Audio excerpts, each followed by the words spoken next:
again Teresita Blanco, the Elf's sister, and today we're reading Saturnastra Rimaru. This is chapter 1, part 1.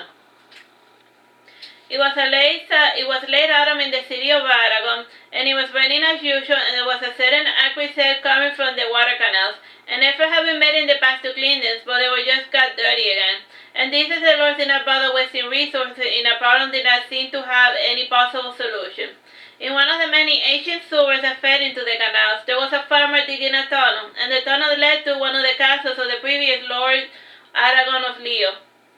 And the man was alive and well, but nobody trusted him with their slippers, and it's just a curious saying. The whole slipper thing was based on a folk story of the region.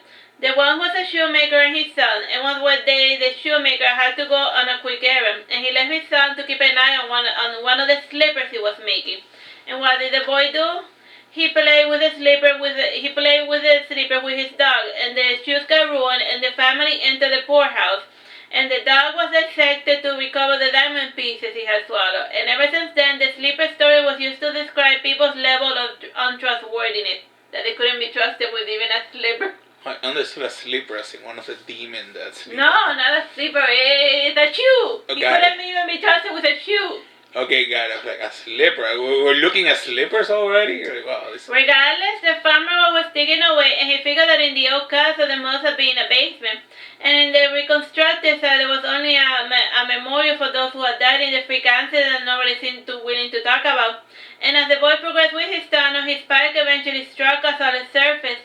And the walls he had previously broken through had runes and elaborate floral patterns, and after smashing around with it once more, the support had caved in, and down fell before him a coffin. And the kid was only familiar with the wooden coffins, and for that reason he imagined that the coffin was actually a coffer, like a treasure box. And the chains around it had to sell the idea, and on top of the coffin there were faded words in common, which is now called English. Have a meal ready should I awake. And the child saw nothing of it, and after bashing the coffin a bit, the chains gave way, and with much effort he removed the lid, and he beheld a thing of beauty. No, the creature inside the coffin was not Rimaru, rather one of those primordial elves. And this one in particular had lost his life millenniums ago and now required blood for sustenance. And after being parched for an untold amount of time, the creature rose from the coffin, and he embraced the small child. And with fangs glistening in the darkness like shiny steel, the elf lightly grazed the neck before pushing back the kid. And frowning, he said, "When I asked for a meal, this is not what I had in mind." The king, not bothering to see what else was going to occur, ran for dear life, and frowning, the elf said, "What a bother." The elf walked a bit through the corridors, and with his nose finally working, his insides were starting to twist in a knot. And when he would have thrown up had he had any matter inside his form, and after walking for what seemed like an eternity, he saw the light at the end of the tunnel, in a literal sense, because he was inside a tunnel. As a dark elf, he detested the sun, and he did not have the photosensitivity that the Alfasir elves, and still the sunlight was not something he enjoyed, and it made him particularly thirsty. And he saw the flowing water, and it made him shiver a little, and after looking around a bit, he saw a ferryman, and he gestured to the man and said, "Kind sir, I met with an unfortunate fate. Will you be so kind as to take me to dryland?" And the ferryman saw the fellow and where he had come from, and the man drew nearer when he noticed that the man was wearing a noble attire. And in the end, the ferryman erred in the safe side, and he ignored the elf. And the second time a boatman passed by, he also continued on his way. And the elf was quite distressed by his situation, and as soon as the third boatman made eye contact with the elf, the elven fellow had to hypnotize him, and the elf said to the boatman, "You will take me to dryland." "Yes, I will take you to dryland," said the boatman, drawing nearer. And just as the elf fellow had commanded, the boatman took him to dryland, and along the way the elf changed his mind when he saw a mini duck, and he then said to the man, "Duck over there, why don't you?" "Why don't I indeed," said the boatman, continuing with his original gambit. "Duck over there," said the elf, being a bit more specific with his command. And once he had finally arrived, he whistled to remove the hypnosis. The elf wandered about Aragon for a bit, and everything was both strange and familiar. And he found a public garden, and he lay down under a tree to wait for nightfall. And he did not sleep, but rather spoke to the plants, And the grass was one of the most ancient of plant lives in the city, and the same generation of grasses had lived in the city for over 10,000 years, and they had their stories. The humans called the city Aragon, and it had been partially destroyed and rebuilt many times, but never completely obliterated. And the current Lord was trying to make the city a little greener, like in Veragerum, and some of the new grasses had come from the city, and the grass also had its own story to tell. And eventually the grass asked the elf the pertinent question, "What is your name?" "Alfalfa, but you may call me Alf," said the elf. The plant said nothing, not getting the joke, and sighing, the elf finally said, "Sativa. My name is Sativa." "What brings you to Aragon, Sativa?" asked one of the grasses, and she had been cut. She had a real winey, fresh grass aroma type of voice.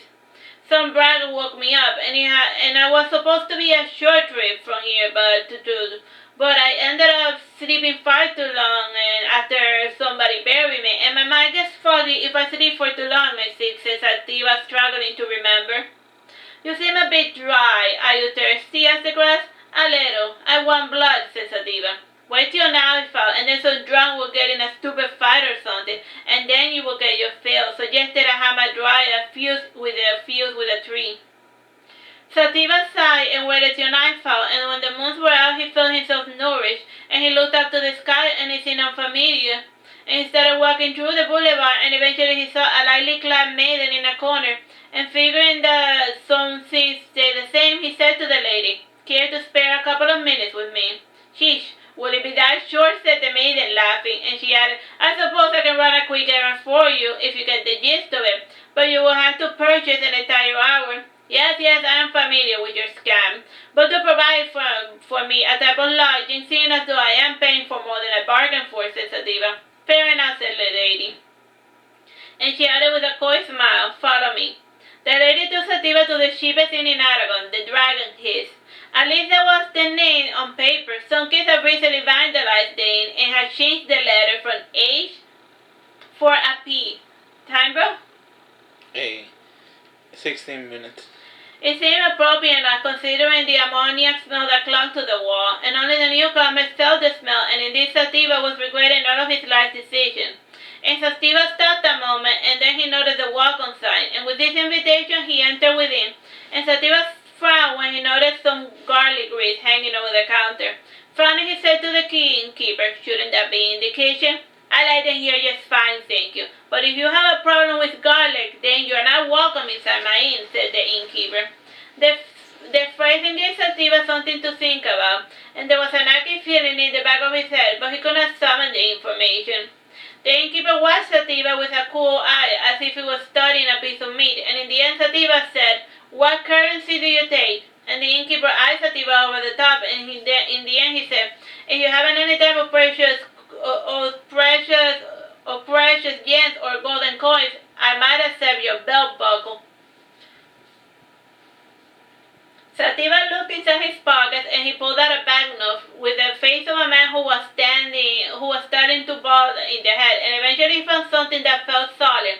And it was indeed a golden coin with the profile of a maiden and the name of a legal tender on the back, and the innkeeper bit the coin and saw that it was truly made of gold. And with this done, Sativa was able to go to his room with his lady friend. Sativa said to the maiden, "Turn around." "Now till I see the money," said the lady. Since Sativa was getting hungry, he picked up a random object in the room, and the item happened to be a button, and he said to the girl, "Here is your walking paper." "My what?" asked the maiden, confused. "This is your golden coin," said Sativa, making eye contact with her, so he hypnotized her into thinking that a button is money. And that's how he's gonna pay her with hypnosis money. Oh, man, that's messed up. Then Sativa making eye contact with her. The maiden, after getting her coin, started undressing, and she trembled a little when she felt Sativa scorching her breath at the nape of her neck. And Sativa said, "I said turn around, not get undressed. Stand still for a minute or so." Are you doing the dead and low in a bed? No, not doing that. I was like, nothing. Okay. I just stand still. My bite. I'm hungry. The maiden was compelled to stand still, and so Sativa was able to pierce her neck to get his little snack. And this bite alone was able to remove the mild maiden said, You're a vampire. Aha, that was the name of the thing I was trying to remember, smiled Sativa. And he added, I am sorry to disappoint you, but I am just a plain, ordinary elf. As for the blood scene, it is more of a pick-me-up, kind of like when you take a shot of whiskey in the morning to fire up the old casket. And since you have been such a trooper, please do have the courtesy to let yourself out. First pay me, insisted the girl, realizing that she was holding a bottle. Here, this is all I can offer, said Sativa, emptying his pockets. The maiden yelled, You will regret this. Sativa, lying down on his bed, said, Sure I will. Bye, bye. Sativa closed his eyes and he pretended that the girl was no longer there. And the girl did eventually leave. An hour later, her pimp or handler came back with a vampire hunter, and the vampire hunters of the day were men of class or people from the priestly class. And with balsamic gun, the power vacuum in certain places of the country had been filled up by the priests, and now it was common to see missionaries doing all sorts of odd jobs in the cities. And the theme of the missionaries in Aragon was vampire hunting, which was illegal. Whatever crime a vampire committed was supposed to be handled by the secular court, but it was treated as regular assaults, and deaths were plain murders. And as far as Royalism was concerned, vampires were just like any other type of citizen. Well, you can still pay a priest to off a vampire that annoys you, because religion lessons commit murder. Whatever.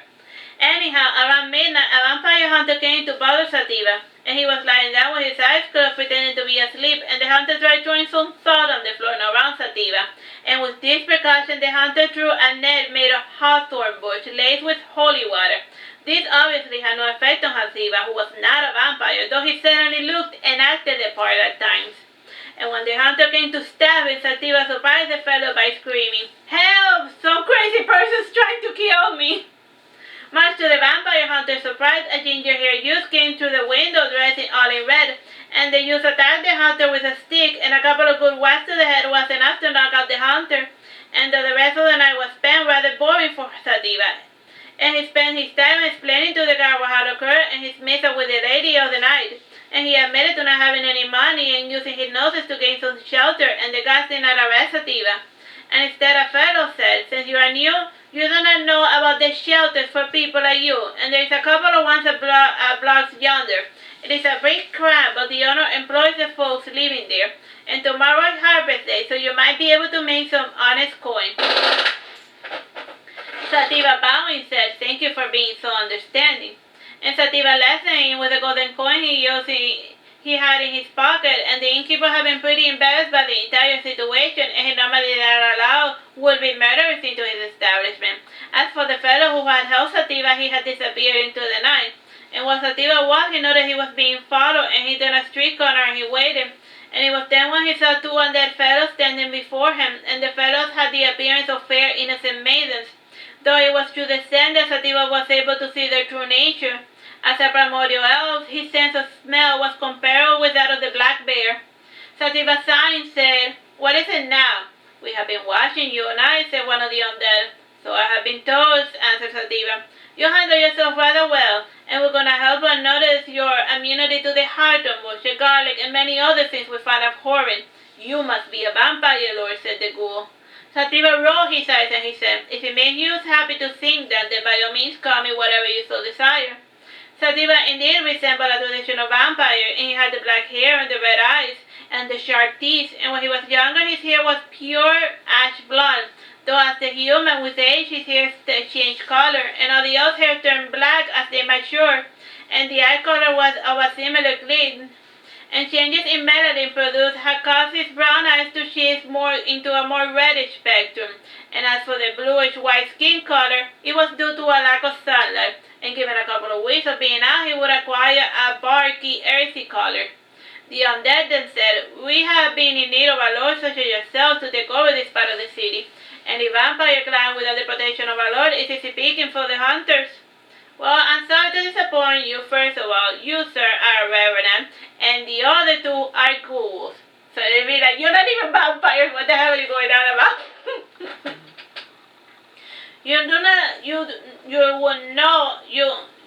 You would know not what a real vampire please, even if the fellow beat you where the light don't shine, said Sativa.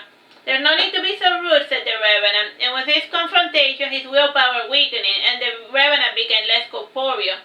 And the group of 7, and the Revenant was the most dangerous, and changing the subject, Sativa said, sorry fellows, I had a long day, and what do you guys do here for fun, and don't tell me it involves killing innocent babes. Only serial killers find killing helpless people amusing.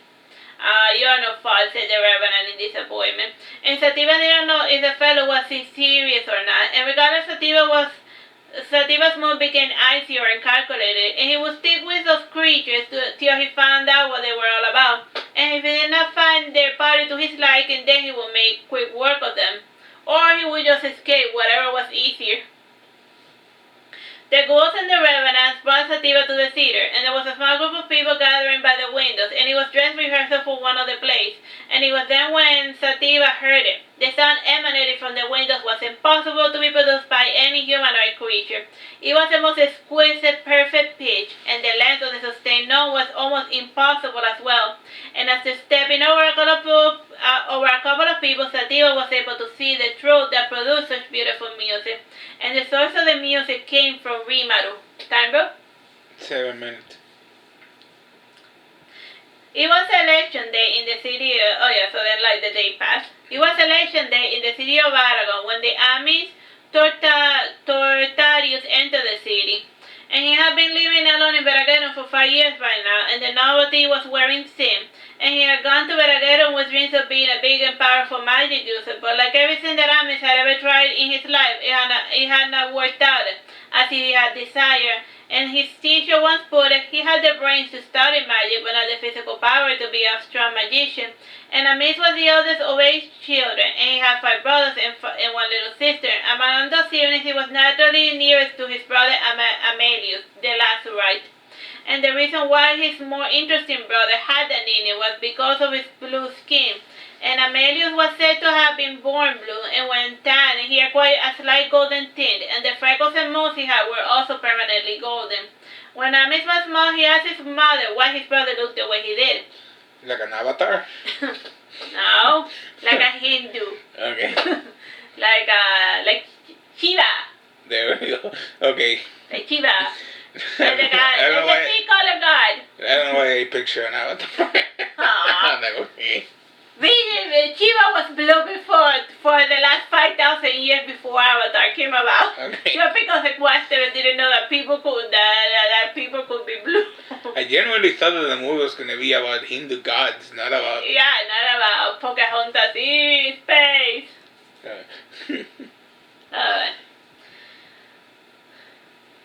He had not questioned it until Akira refused to believe that Amelius was Ami's identical twin. And his mother Hilda told him this story. Before she had her sons, she had gotten rid of one of her childs, and the man she had originally wanted to marry had wedded someone else. And years passed and she got married again. And regardless how much she tried, she could not get pregnant again.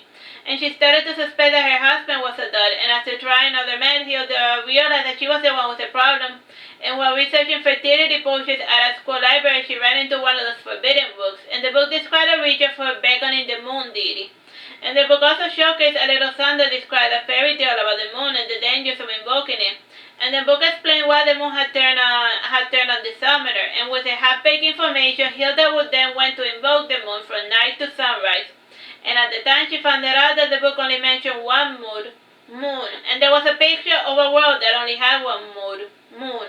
And it made Hilda realize that the book spoke of another world that only had a single moon. It's just that she found out it was a spell book of planet Earth, but we're not in Earth. She thought that if the astral body of that world was a deity, then maybe the same could be said of her own world. And using astronomy, she invoked all of the different names of the celestial bodies of her world Saturn, and eventually a deity arrived the morning. And this unknown deity answered by the name of Titan, and the deity was not actually one of the moons, but one of the cluster minor deities from the rings of Saturn. And like the jellyfish water goddess Erua, Titan also clustered around a main deity that was the essence of the rings of Saturn. And Titan was quite powerful due to the worship she received from the billions of little tardigrades that inhabited the icy surface of her little rock of a world. And it was the first time that the Titan had heard prayers from the nearby Saturn. And little Titan said to Hilda, "The reason that you cannot conceive is because of a curse. And your firstborn desires to be born, but he is dead. And since his willpower is strong, I will revive him, and he will be born anew with the child that you already have. But there will be a price to pay." "And what is the price?" asked Hilda. "Whoever is born first will have to become my prophet, and he will be born with my blessings. And whatever positive action he desires to undertake must be done in my name," said Titan. "And what is that name, gracious one?" asked Hilda. "Titan is my name," said Titan. And with this covenant made, the twins were born 10 months later. And when the first son was born, Ahmed's father Amos thought his wife was cheating on him, and he imagined that some type of demon or one of the boys his wife frequented at the bar was not human. And by now Amos assumed he was the one with the problem, so he did not make a big deal about the blue boy. And when the second kid was born normal, then the questions started arising. As the children got older, it became obvious that they were Amos' children, even the blue kid. And after the first twins, Hilda got pregnant soon afterwards, and there was the average of 3 months between each pregnancy. And by the time Healy's came, Amos had gotten himself cursed with infertility by a witch doctor. And he enjoyed his wife a bit too much, and he was not too keen on having too many mouths to feed. And as the 25th son, Amos knew how hard it was for 2 adults to provide for 25 children. And the way he saw it, parents should only have as many kids as they can afford. And as for Amos, the number was 6 and no more. And the twins lived a relatively peaceful childhood, and it was only when the war started that Amelius entered the army following the guidance of the Titan moon. And Amelius the Lazarus became one of the many war heroes who fought for Marduk, and as a veteran he was able to secure good homes for his family in Sassari. And Sassari was the birthplace of his mother Hilda, and eventually, as with Moses, the other children left the nest, and Ames went to study magic in Verageru. And while Amelius had left for Aragon after marrying a merchant's daughter, and since the maiden was running the family shop, Amelius beat the bullet and left his family behind. And he kept up with correspondence, and the family got together from time to time in Aragon when the bandits allowed. Still, the thing that Amelius missed the most was spending time with his twin. And the answer to his prayers came in a disappointing letter from Amis, and the letter simply read, "I am ready to go home." Time? 1 minute, 30 seconds. Guessing what was the matter, Amelius convinced his brother to move to Aragon instead, and he described the place as the theater capital of the kingdom. And since Amis had always liked seeing places of child, he decided to go live with his brother instead of returning as a failure to society. And while Amis rested in the rowboat, the driver said to him, "Today is election day." "Election? How does that work? I heard that people here elect their ruler," said Amis. "It is simple enough. We change mayors every 3 years. The same person can try to be elected 3 times. And each time the person fails, however, he loses a term. So a person that was elected once, if he had previously failed twice, cannot be re-elected," explained the driver. "Can anyone run for mayor?" asked Amis. "Anyone who passes an exam. They must show that they have at least enough intellect to be allowed to run for mayor," explained the driver. He added, "This year's exam was super tough, and only 2 candidates made the cut, a nobleman's son and a philosopher hobo." "A hobo, you say? Then it is already settled. The nobleman is sure to win," said Ami. Next in 30 seconds. "I will not be so certain about it," said the driver. "Alright, let's leave it here.